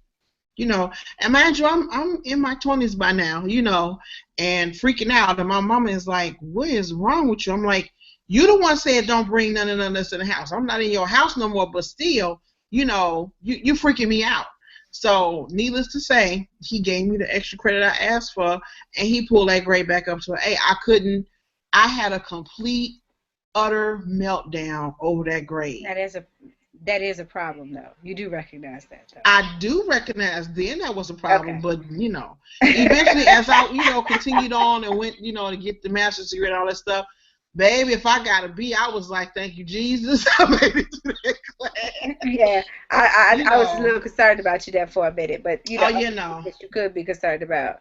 Girl, not then. You said something that made me, oh, my God, but you know my memory is so off the meter. You said something. What did it? I don't know. What did you I say a whole bunch of stuff. You did. That you was talking. You was glad I mentioned about money for grades. Nah, that wasn't it. All I know, well, I'll say this. I look at West in our chat room. He said we all wanted to see the red marks on the report cards to see who was in trouble. Yeah. And I said, yeah. I said I always had checks under talks too much and exercise self-control. He said he always had good grades, but got in trouble because the teacher would mark on his card that he didn't get along well with others. Well, it explains why you're cool with us. We don't get well along with others either. We don't play fair. We don't care that we don't play it fair. I wanted to bring something up before I go to the Ask PDA letter. I can't believe it's already that time of the day. I know. Let's see here. Here was something else. I wanted to give a statistic. Okay. Give me just a moment. All right, it says in America's public high schools, 45% of black students and 43% of Hispanics, as compared to 22% of whites, drop out before their classes graduate. 45% of black students drop out before their classes graduate. 43% of Hispanics drop out before their classes graduate, while only 22% of their white counterparts drop out before their classes graduate. It says dropout rates are especially high in urban areas with a large minority population. I'm getting some feedback that I'm not liking, and I need to fix that. All right, it says dropout rates are especially high in urban areas with large minority populations, including such academic basket cases as D.C. with 57% dropout rate, Trenton, New Jersey, 59% dropout rate, Camden, New Jersey, 61.4% dropout rate, Baltimore, Maryland, 65.4% dropout rate. Wow. Cleveland, Ohio, 65.9% dropout rate. And get this, Detroit, Michigan, 75.1% dropout rate. I can believe that. That's where I found out they were giving out certificates too. instead of That is diplomas. so sad. Think about that. 75% of your students are not graduating from high school. Mm-hmm. That is an epic failure on Big time. everybody's part, on everyone's part. It is big time. I mean, but what can you It's say about that? It's everybody. It's not even a who's to blame for that. It's everybody, and it's because everybody doesn't work together that this is the problem. That's where that is an it bothers epic me. failure. That's an epic failure. 75% of your Yes. students are not graduating. And then you got That's question in the chat room that says, is there a correlation between economics and the dropout rates? hell And yeah. I think there is, absolutely. I don't know specifically what the number is or how it's tied, but it's very clear that socioeconomic situations are definitely part and parcel of the high dropout rates. Because think about it, Detroit, Michigan, didn't they go bankrupt? Yeah. You only got about 100 police officers. They'd have shut down half the city. And when I say shut down half the city, I mean like only half of the city is lived in. The other part is vacant. Yep, this is true. You have more vacant areas and squatters and stuff than you could even begin to imagine. So much property, so much land. I mean, the houses, the everything, and it's just in so many, and it's growing. It's not even being taken care of. It's growing more and more and more, and it's sad, it's bad, but it's really, really sad, Yeah, you have, the chat room. Yeah, the chat room, they're like 75%. Yes, 75.1. That's sad. And that's what we know about. That's what we can record. That's what we, have access to, because it's probably, I'm 99% sure it's actually higher than that across the board. But this is what the data that they can give us for right now, so it's. Yeah, that's the aggregated data that they can put out there and say, hey, that is sad to hear. That really, really. And then they've built like hundreds of prisons, but let's just say the average, they're saying for every 10 prisons, they've only built one school. Yep. And then they steady closing those down annually. I'm like, do you not see the systematic change here, people? I'm not our conspiracy enthusiast like Tree is, but I will say the fix is in. And they're saying, imagine the ones that dropped out before high school. I don't even wanna. They're in prison right now. They're in a different school. They're getting another master's degree. You know what I mean? The master's degree in criminology, for real. So, and they don't have enough teachers. In prison? No, I mean in schools. I was looking at Wes's comment. He said, disgusting. No teacher should have a job there, but they don't have enough teachers. They don't have enough anything. That's the problem. They don't have enough anything because they can't afford to pay them. Yep. Teachers, books, facilities, all of it. You got to pay to keep the lights on in the school. You know what I mean? Let alone say if somebody wants to volunteer to teach, they still got to be able to keep the lights on in that joker. Yep. So I'm getting ready to go onto our Periscope right now. All right, ladies and gentlemen. I am now getting ready. Our Ask PDA letter. Welcome to all of you guys who are on our Periscope right now. It is time for our Ask PDA letter segment of tonight. I am going to get that going. I'm meanwhile back at the ranch. I don't know what y'all talking about, but whatever. It probably don't have nothing to do with me. I'm trying to get my camera set up.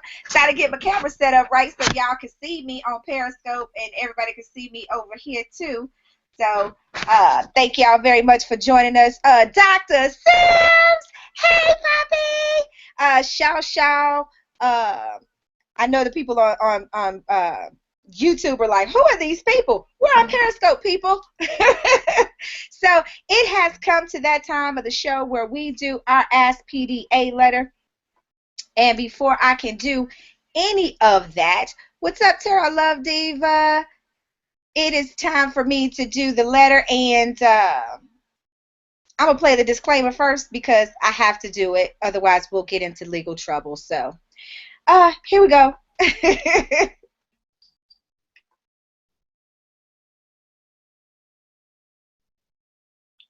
Playing Devil's Advocate is meant to be a forum for open, honest, and more importantly, judgment-free dialogue.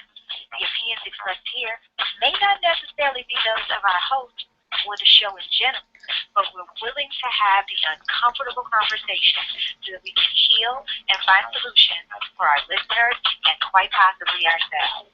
Enjoy the rest of the show.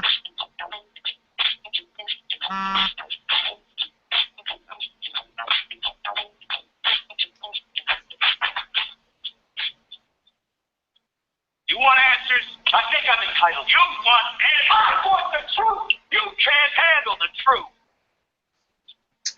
All right. Today's Ask PDA letter is being brought to you by our producer's Drink of the Week.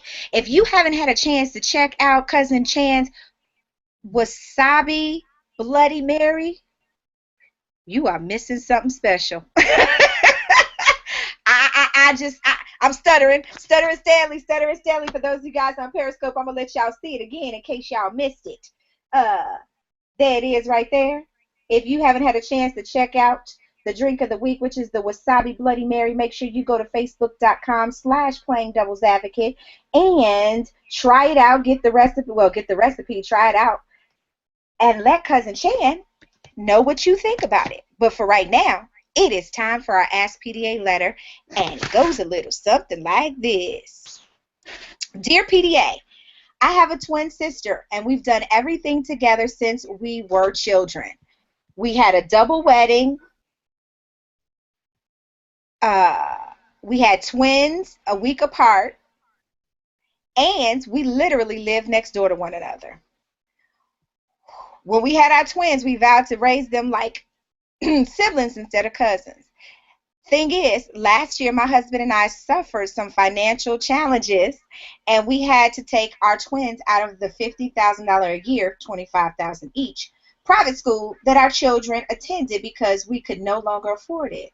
I decided to homeschool them, and at the time my sister was adamant that if it was only for a year, why not just put them in public school?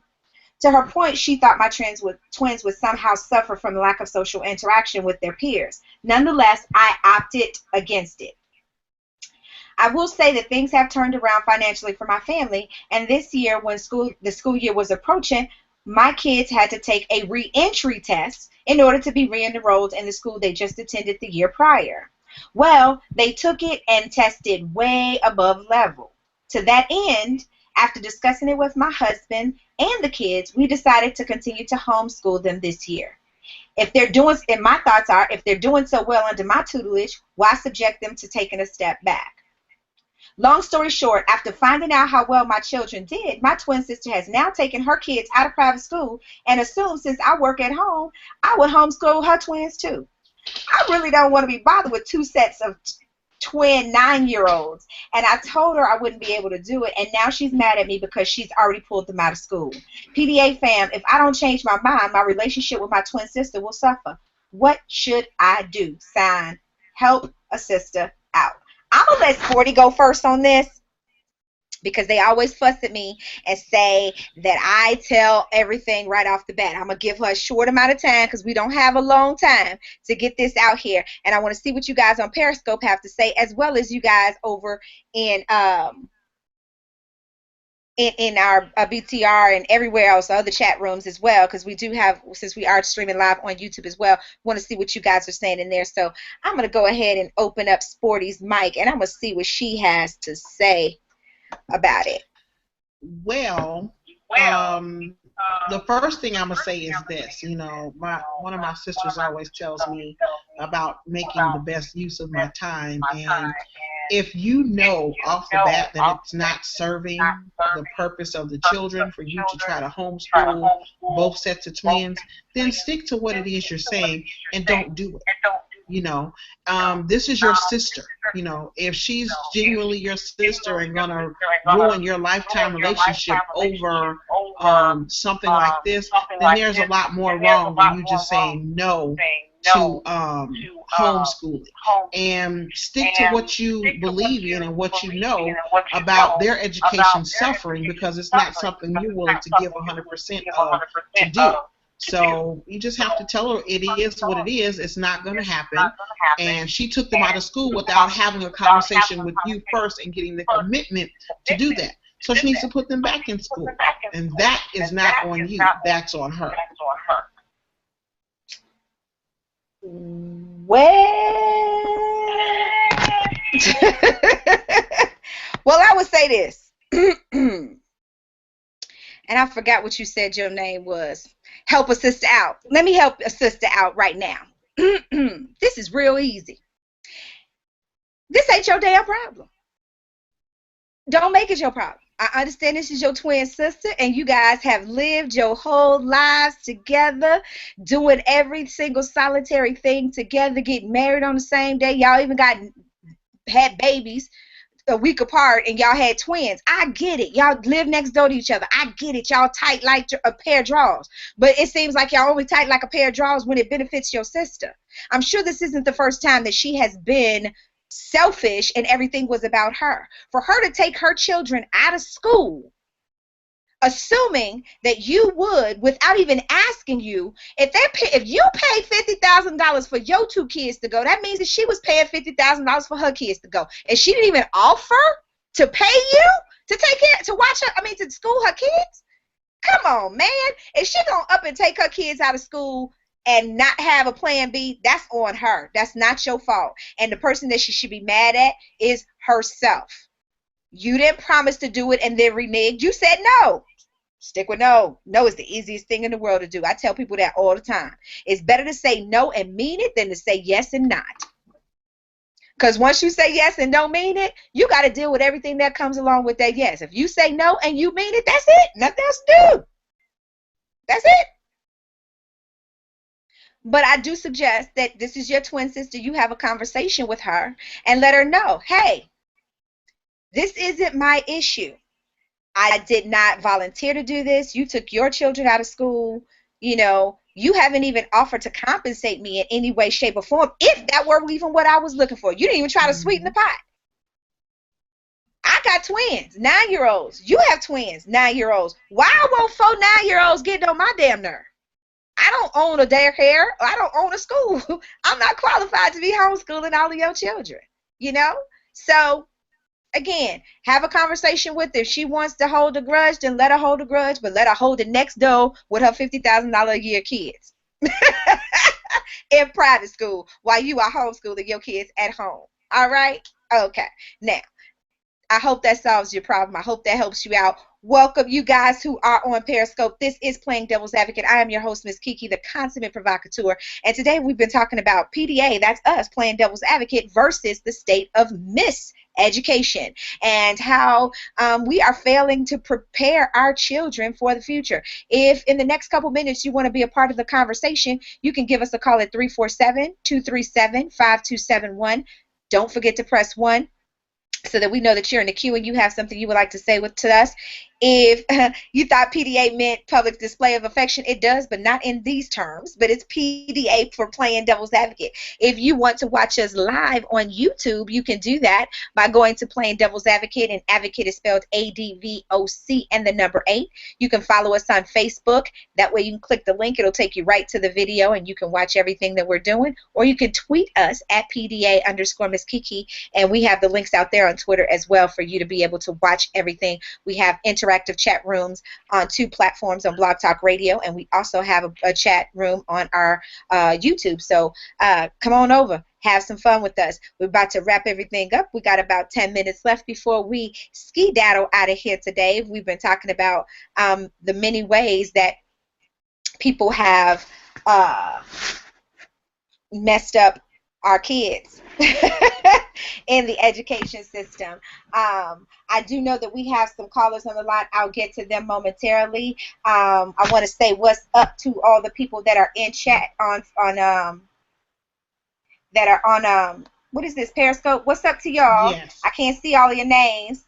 Master Chef, Lazy Lefty, James, aka Boo Boo, I think. What's up, Carrie? Javon was here, a couple other people. Hey, A-Train is here too. So welcome to all of y'all. I can't see. We appreciate y'all tuning in for that Ask PDA letter. Again, I started the show off by saying that I quoted a lyric from a very poignant song. I believe that children are our future. Teach them well and let them lead the way. And I don't believe that we are teaching them well so that they can lead the way. We are not preparing our children either at home and or at school to be he blessed me to be productive citizens in this world. And we just haven't. We haven't done it. We've dropped the ball. And, you know, whether it's letting our kids use calculators before they actually know how to add and subtract on their own.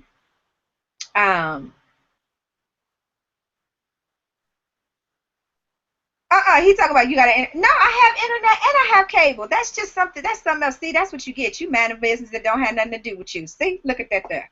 Look at that there. You not see that box right there? That say cable. All right, there you go. Anyway, what was I saying? Sporty before I was so rudely interrupted. We were talking about. Oh my goodness, we were talking about. That was hilarious. I guess because he's a cable installation person. Well, he needs to come over here and hook up my cable for free. Give me some burnout cable then, if that you were so concerned about that.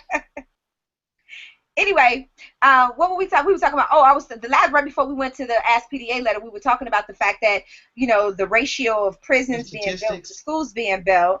Yeah, that ratio is absolutely insane. And we were talking about, for those of you guys who are joining us on Periscope or who just may be joining us on YouTube, by the way, we were talking about some of the areas that have the highest dropout rates in school. And part and parcel to this, we touched on it, maybe socioeconomics. Some of it is just the fact that these kids are just not prepared and they have given up. And we were talking about the fact that Detroit has a 75.1% dropout rate. 71.5%. Dropout. Yeah. That's a damn shame. That's sad. But like I was saying, it's the resources aren't there. The city isn't financially able to help. The teachers are not equipped with everything they need to build on the curriculums that are built. They're Xeroxing, and sharing a textbook so that they can pass out the copies of the textbook to the students. They're buying the paper with their own money. They don't have enough educators to facilitate the number of children that do go to school. They're turning more of the schools into charter programs versus their regular public school system there. So it's, there's a lot of factors that are going into it. It's got to do with the city, the state itself, the administration, the students, the parents, everybody. It's a broken down system where none of the pieces of the puzzle are working together in order for this to be, an effective team to educate these children. Here's my thing. I don't care if it's a charter school. I don't care if it's I don't care what it is. If we have to hold school in our own living rooms, we can't allow our children to fall by the wayside. We have to step up. I mean, when I say our children, I don't mean black or white or Hispanic. I mean children, period. We have to be able, because ultimately these kids are going to be the ones that are taking over for us. I don't trust them. And it's not their fault. I don't trust them, and it's not their fault.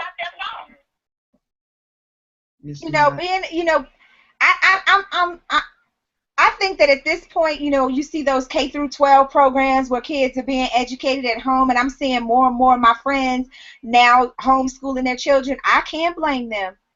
I cannot blame them. Do you know a lot of people who are homeschooling their children, Sporty? At this point, I do. Yeah, now people are switching over to it because when I started to investigate for, for Mimi, it was like just homeschool her. She's already smart enough. Just build on what she's doing there already, and that way when she gets to be 5 and ready for kindergarten, she can be. But by then, hell, I may still want to um, continue to homeschool her or educate her. If that's the way it works. So I just, it's amazing to me. I never even realized that homeschooling was so prevalent now that more and more people are opting to do that because it seems to be a better system. So I don't know. I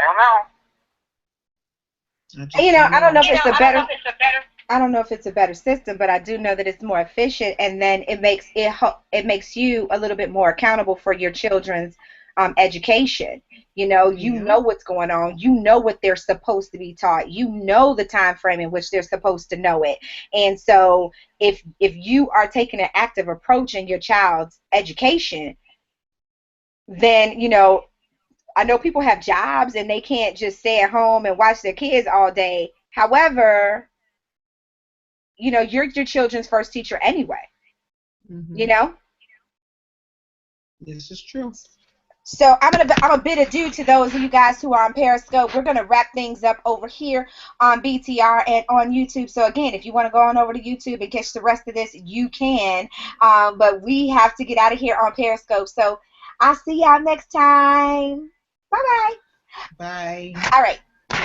And so for those of you guys who are still with us on YouTube, I am having a hot flash and melting, and my producer doesn't give a rip that I'm melting right into front of her very eyes.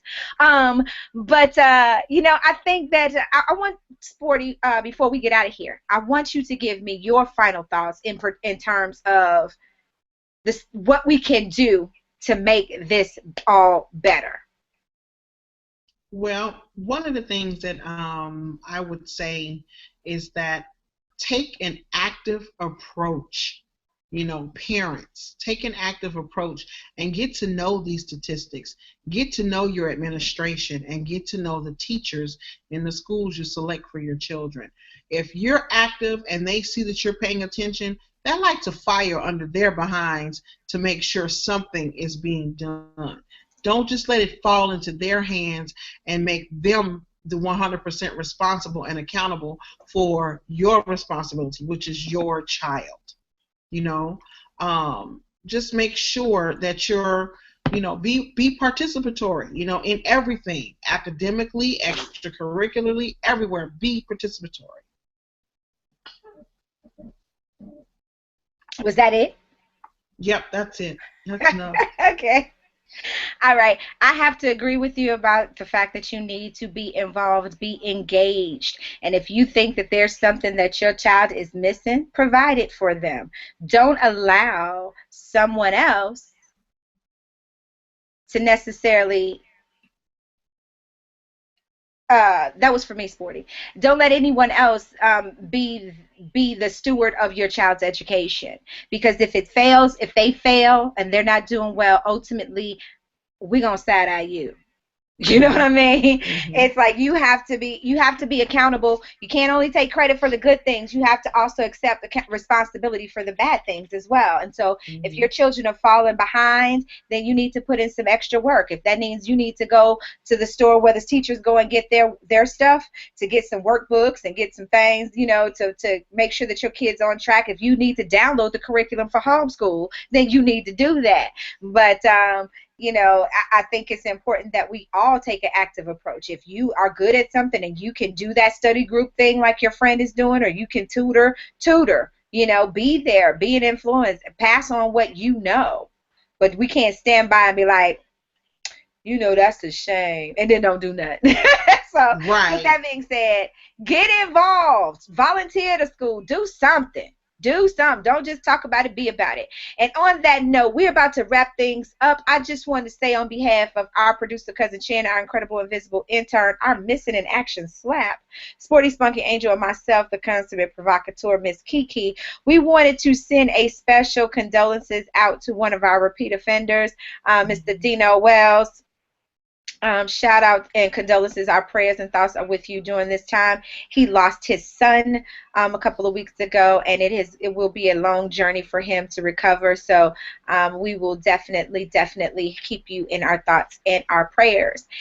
And the KiKi Experiment is still going on, so you can still check it out at facebook.com/the KiKi Experiment. Make sure you post by using hashtag the KiKi Experiment on all social media mediums. It doesn't matter. Instagram, Twitter, hell, it could be Blab, it could be Periscope. If you use hashtag the KiKi Experiment, you're going to get reached out to.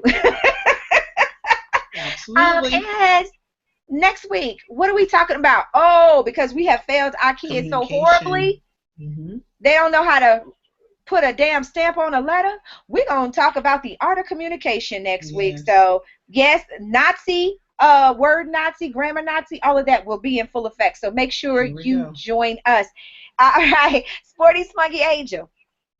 If there's anything that anybody needs to know about us other than my mama,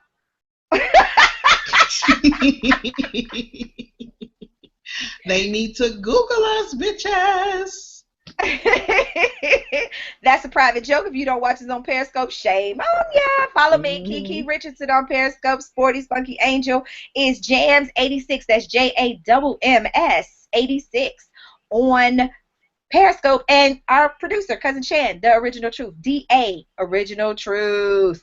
All right, I'm tired. I'm out the door. I can't get do no more. And since we talked about my mama, we'll let her take us out before our KiKi.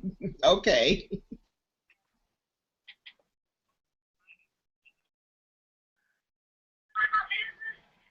You don't have no business. You don't want me to embarrass you in front of all your little friends. She always does embarrass me in front of all my little friends.